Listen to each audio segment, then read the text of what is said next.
Devil want a nigga show. I beat that nigga 1,000 times in a row. Couple weeks ago, he thought he threw his best shot. All I'm looking at is Twitter playing friend or foe.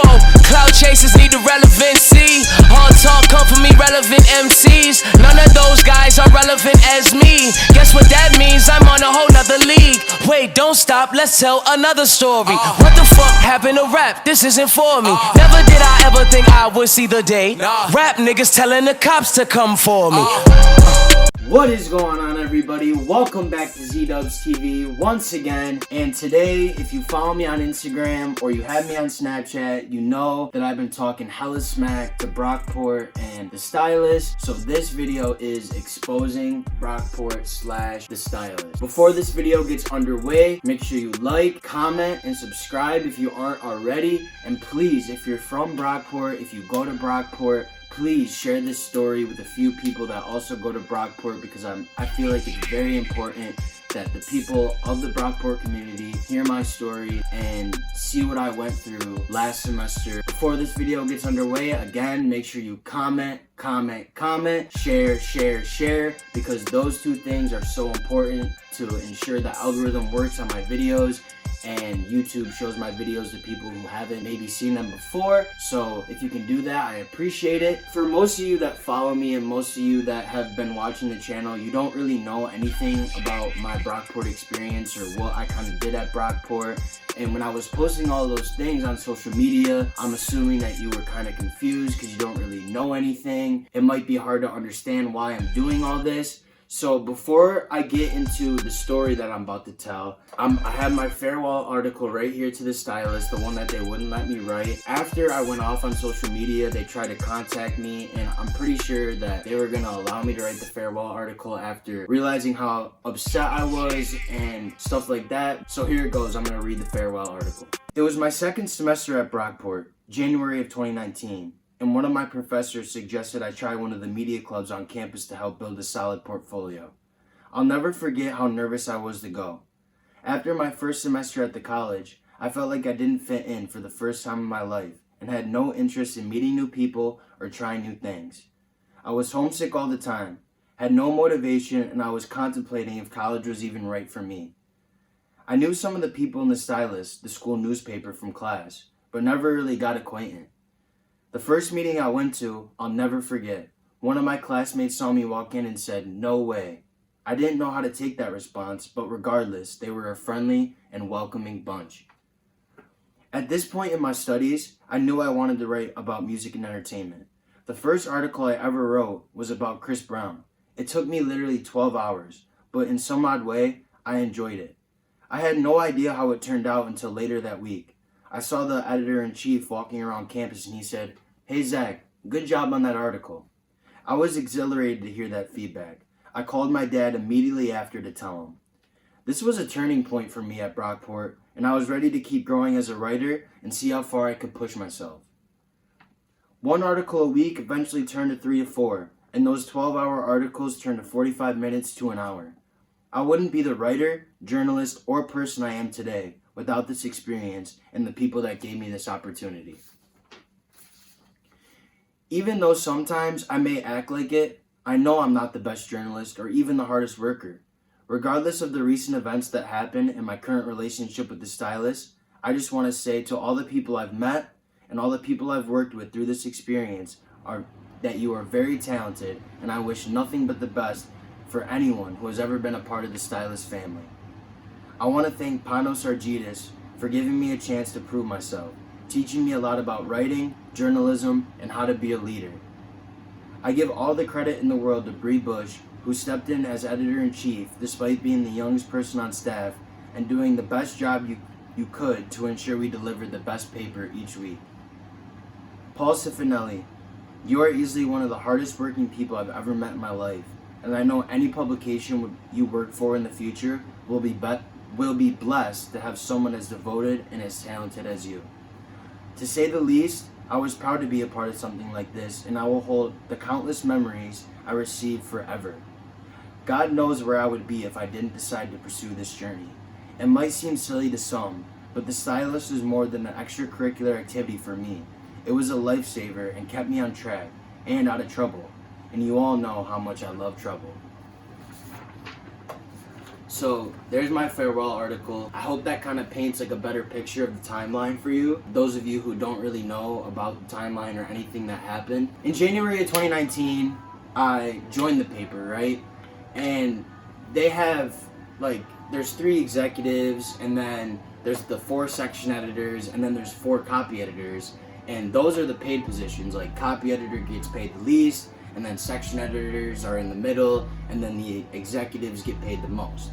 So when I first joined the club, it was full. There was no room for anyone on payroll, stuff like that. So I saw that my first semester with the stylist is kind of a tryout. Before I was even on payroll, I was in the club. So that's why the fact that I can't even write a farewell article is kind of a slap in the face to me, because before I was even getting paid by this club, I was in this club going every week, writing at least 1 article every week. I would let the editor-in-chief know if I wasn't going to be there that week, even though I didn't have to. I was going out of my way to make sure I let them know that I was dedicated to the club and stuff like that before I was even getting paid. So for the people that weren't there in Brockport or really don't know the story, I'm gonna have to take it back all the way to January 2019 for you to get the whole story between me and the stylist and some beefs I had with professors and some shit that went down between me and some professors. It's January 2019. I'm not even on payroll for the stylist yet.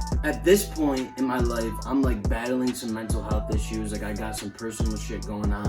I got some shit. I'm like still kind of homesick, and I'm still like miss my friends all the time. February 2019, my grandmother dies. I gotta leave Brockport. I'm gonna miss class for about 3 or 4 days. My professor is fine with that. And this professor that I'm gonna tell this story about was also the supervisor of the stylist. Long story short, I had this class at 9:30 in the morning, right? I'm battling mental health issues. My grandma just passed away. I end up missing like 10 or 11 classes. Regardless, my grade in the class is still a B+.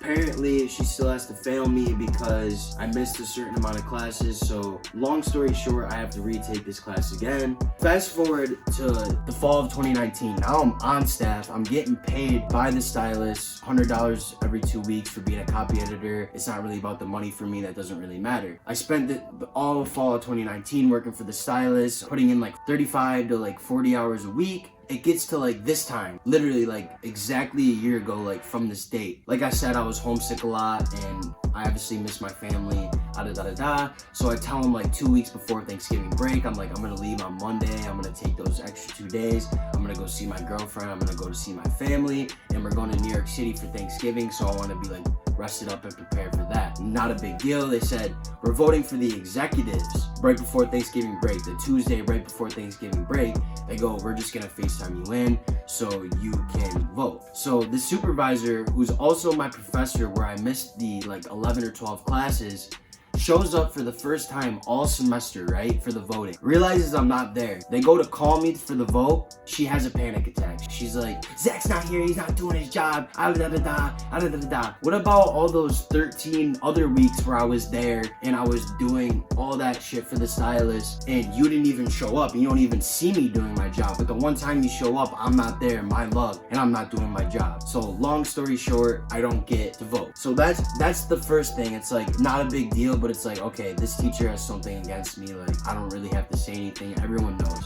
Fast forward, the spring of 2020, I get promoted. I'm now the lifestyles editor. I went from copy editor, making $100 every 2 weeks, to lifestyles editor. I got my own section. I get to develop the pages, and I get to like pick where the stories go and what pictures to use. And I get like a $65 raise every 2 weeks. This is like right before COVID. So at this time, this professor that failed me for missing 2 classes, even though I had a B+, she's also the supervisor, the stylist, is starting to like really like infiltrate on us, like texting the editor-in-chief constantly, late hours of the night, like long ass paragraphs. Like, obviously this paper matters a lot because we're getting paid, but we're also students. We also have social lives. As a professor, you shouldn't be texting a student this much. This is like right around the time Pop Smoke dies, because this is like important to the story. So boom, there's like diversity crisis going on campus, I guess. Like they fired a African American professor for performance reasons, and this is why it's all also bullshit, because just wait, we have a professor who's African American who all the students love, by the way, is getting fired because of performance reasons. And then we have this white professor who's the supervisor of the stylist, the one that failed me. She comes down one day, right? I'm like happy as can be. Like I come down, I got a burrito, it's Monday, I feel like I'm back in Q's. I got the Moe's Monday. I walk in and like this professor's like bitches me out in front of everyone. She's like, where you been? And the day before, I covered an event that was like a diversity forum where like a bunch of like profound like African American professors came and spoke and like said stuff about Brockport, and it was hosted by men of color. And like I'm waiting for one more interview to come in so I can write it. She like starts like bitching me out in front of everyone, like, and my Pop Smoke story is literally sitting there on the table, and she goes, this Pop Smoke story, this isn't real news. Nobody cares about this. I'm like, whoa, wait. I'm not saying anything. I'm thinking about this in my head. We're going through a diversity crisis on campus.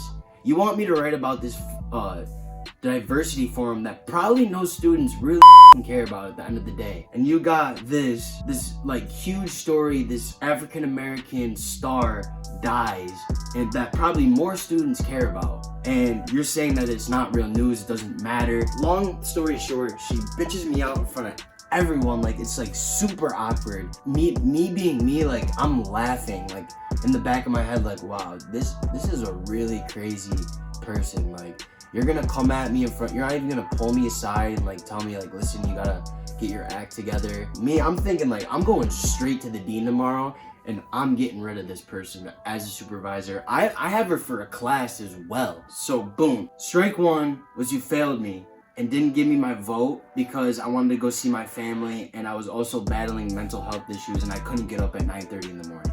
That's strike one. Strike two, you bitch me out in front of everyone, say that the Pop Smoke being killed story doesn't matter, and then later that day I come to find out that she's telling students that I'm coming to class high at 9:30 in the morning, when in reality I'm like stressed out, like from the paper, from class, from my social life, all that. I'm battling mental health issues. You're telling students I'm coming to class high, and you're telling the people I work with at the stylist that you have an open bias against me.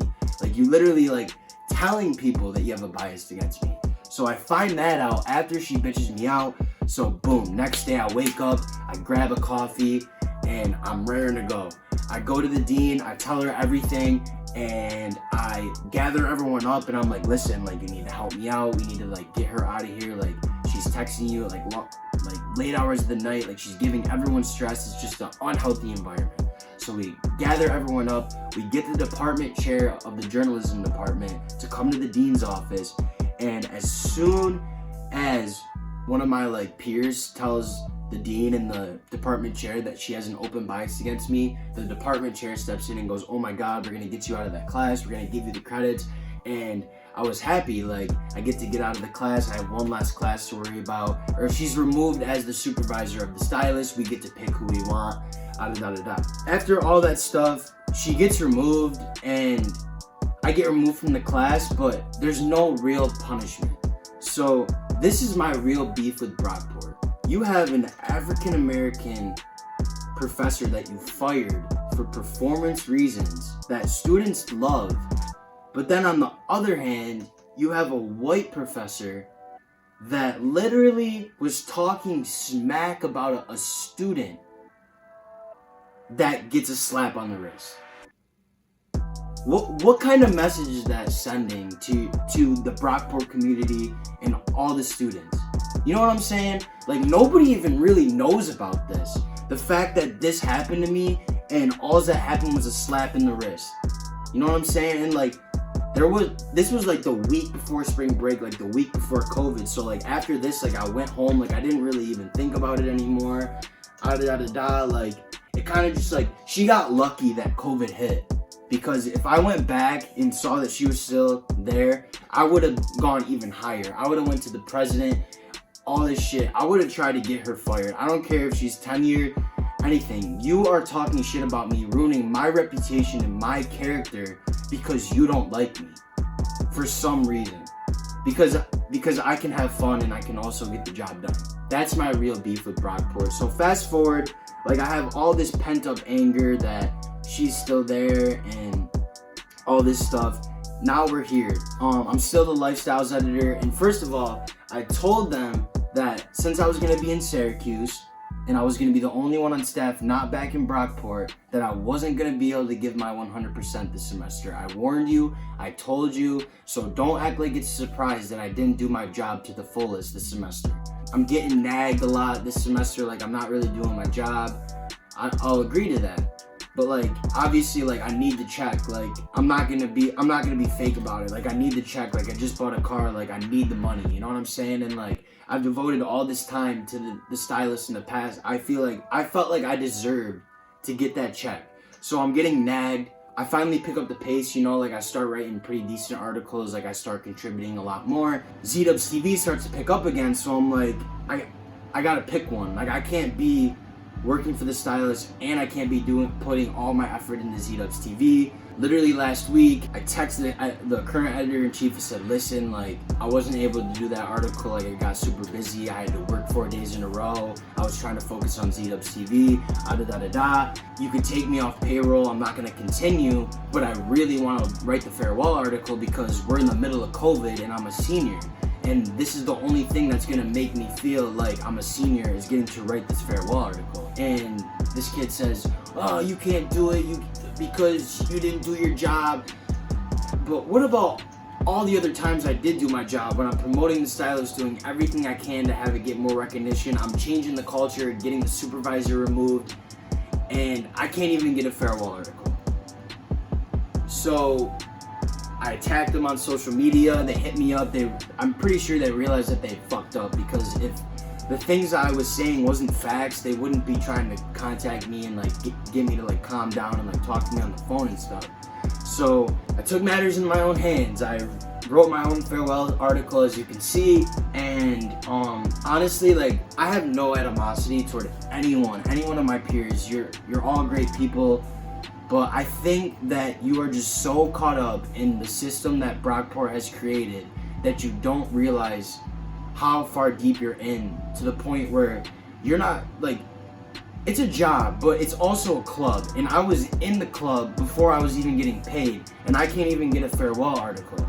You know what I'm saying? You're so caught up in, like, this, like, system. I can't even explain it, that, like, you can't let one of literally, like, the only senior on staff write a farewell article that is gonna get published and probably read by 5 people.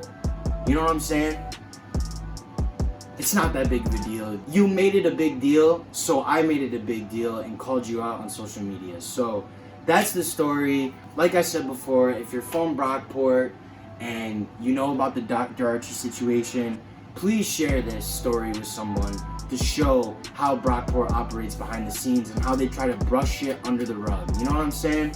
But yeah, if you're new to the channel, hit that subscribe button, comment, share, because I feel like this story is so important. And I will see you guys tomorrow, Monday at 8:30. I have a special announcement for you. So stay tuned. Let go.